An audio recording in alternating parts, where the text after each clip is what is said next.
जय श्री कृष्णा। इस संसार सागर से पार होना बहुत कठिन है, क्योंकि भगवती माया का ऐसा आकर्षण छाया हुआ है कि एक ही क्षण में हम सद्ज्ञान को भूल जाते हैं। असत्य और अज्ञान का ऐसा साम्राज्य छाया हुआ है कि हम हर रोज संकल्प करते हैं कि ऐसा नहीं करेंगे, परंतु विवश होकर माया हमसे फिर वही करवा देती है जो हम नहीं करना चाहते। अब उसके लिए हमें अध्यात्म बल की आवश्यकता है।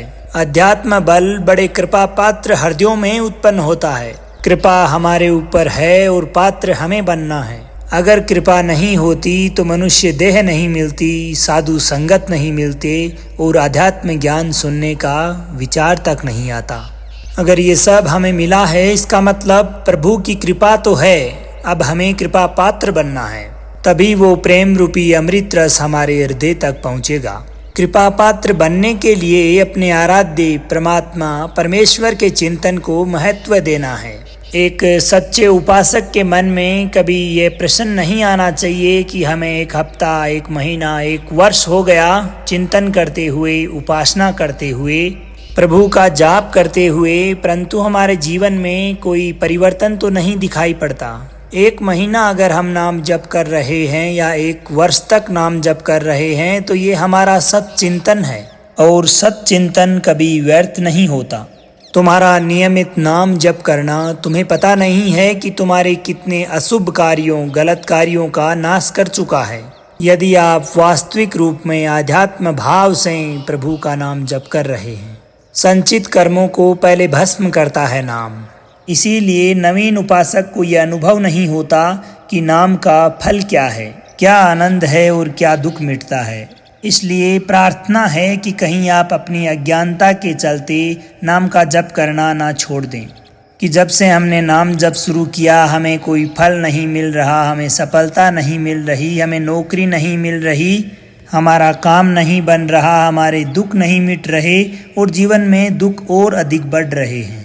ऐसा आपको माया अनुभव कराएगी, परंतु आपको दृढ़ विश्वास रखना है सद्गुरु के वचनों में, शास्त्र वचनों में, संतों की वाणी में, और इसी विश्वास के साथ हम अध्यात्म बल से युक्त होते जाते हैं। नहीं तो हम जब भी नाम जप करते हैं तो सबसे पहला काम नाम का होता है गोदाम में आग लगाना। हमारे हृदय में जो शुभ अशुभ कार्यों का गोदाम है उसको भस्म कर देना। तो हमें इस बात का पता नहीं है, इसीलिए वर्तमान में ही हमारे कार्य का फल देखना चाहते हैं कि हम नाम जप कर रहे हैं तो हमारी सारी कामनाओं की पूर्णता हो जानी चाहिए।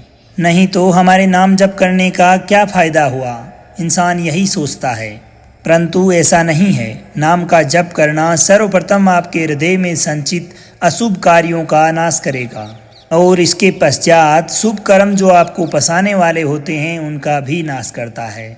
इसके बाद आपके हृदय को पूर्ण रूप से पवित्र करके भगवत अर्पित करवाता है, आध्यात्म ज्ञान का अनुभव करवाता है, परमात्मा का साक्षात्कार करवाता है, प्रारब्ध को भोगने का सामर्थ्य प्रदान करता है। फिर ऐसा आनंद का एक उन्माद आपके हृदय में उत्पन्न होता है।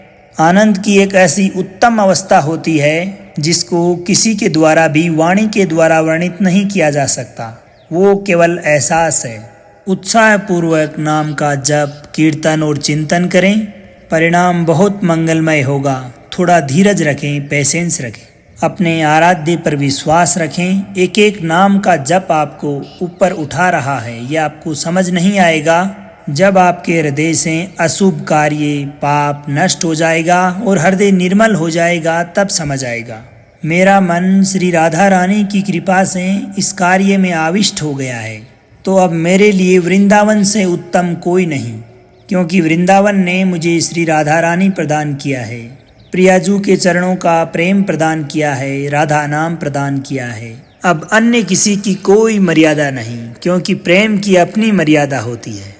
जैसे एक कहावत है कि प्रीति को रंग रंगीलो ही जाने, अर्थात प्रेम का कोई सही अर्थ समझता है, जानता है, तो वो केवल और केवल भगवान श्री कृष्ण है। इसीलिए जब मर्यादा पुरुषोत्तम के रूप में अवतरित हुए तो एक एक मर्यादा का उन्होंने पालन किया। इसलिए अगर इनकी लीला को जानना है तो उनके श्री चरणों में बैठना होगा।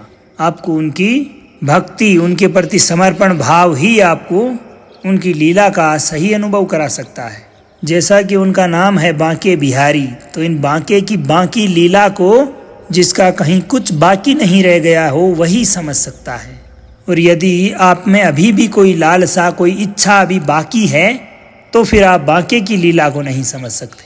जिस मनुष्य का हृदय समस्त कामनाओं, समस्त इच्छाओं से मुक्त हो चुका है और प्रेम रस का रसिक हो गया है, प्रेम से परिपूर्ण हो गया है, वही इनकी लीलाओं को जान सकता है।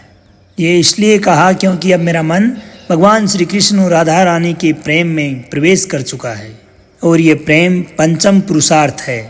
तो एक उपासक के लिए बड़ी कृपा होती है जब उसे वृंदावन धाम आने के लिए मौका मिले, वहाँ का आश्रय मिले, वास करने को मिले, तो उसमें विशिष्ट कृपा के सत्संग मिल जाते हैं। सत्संग से हमारे समस्त संशयों का नाश हो जाता है।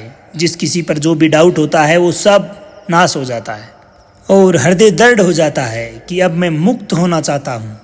जीवन मुक्त महापुरुषी प्रेम में प्रवेश होता है। ध्यान रखना, प्रेम रस तभी प्राप्त होता है कि पहले प्रेम जीवन मुक्त करता है, तत्व का बोध करवाता है। उपनिषदों में इसका जिक्र मिलता है कि प्रेम का पहले बोध होता है और उसके पश्चात प्रेम रस प्राप्त होता है। जीवन मुक्त करके विदेही स्थिति से फिर वो प्रेम प्रदान करते हैं। जैसे पांचों भूलें दे सुधी, ये विदेह स्थिति है। तब छठे भावना रास की, यानी कि तब वो भावना में प्रवेश करता है। इतनी ऊंचाई हम अपनी साधना बल से नहीं प्राप्त कर सकते, ये मिलती है गुरु कृपा बल से। इसीलिए कहा गया है कि मन रस कन संग बिन रंच न उपजे, यानी कि एक साधारण से बिना साधन जानने वाले को भी श्री राधा रानी मिल गई। क्यों? क्योंकि सीधे रसिक कृपा और आसक्ति से। अब वो जो है वो शास्त्रों का परिचय नहीं जानता, सिद्धांतों का परिचय नहीं जानता, बस उसके हृदय में एक ही बात बैठ गई कि मेरी राधा रानी, मेरी स्वामिनी, मेरी प्राण प्रिय सखी लाडली राधा रानी। बस बात बन गई। ये जो जन्म बंधन से और कर्म बंधन से मुक्त होना बहुत कठिन विषय है, बहुत कठिन। जब शास्त्रों का स्वाध्याय करो तब पता चलता है कि भगवत प्राप्ति अत्यंत कठिन है, परंतु ये गलत कथन है। भगवत प्राप्ति बहुत आसान और सरल है।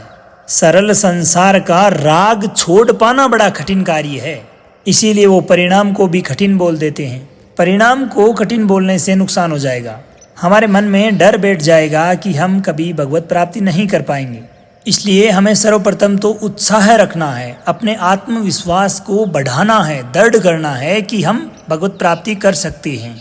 कठिन कार्य अगर कोई है तो वो है शरीर संसार का राग छोड़ना, अर्थात इस दुनियादारी के कार्यों से अपने मन इंद्रियों को हटाना और इस मोह माया के जंजाल से अलग होकर बिल्कुल शांत चित्त और निर्मल हृदय के साथ भक्ति रस के लिए, भगवत प्राप्ति के लिए सज्ज करना अपने आप को। और ये शरीर संसार का राग छोड़ना, मोह माया से दूर होना, अपनी इंद्रियों को वश में करना, ये कार्य है गुरुदेव का। और आपका कार्य है कि अपने गुरुदेव के कथनानुसार चले, उनके द्वारा सुझाए गए मार्ग पर अडिग होकर चलते रहें, तो इस संसार के राग का नाश हो जाएगा। आप मोह माया से दूर बिल्कुल अपना शांत चित्त कर भगवत आश्रय के लिए अपने आप को सज्ज कर लेंगे।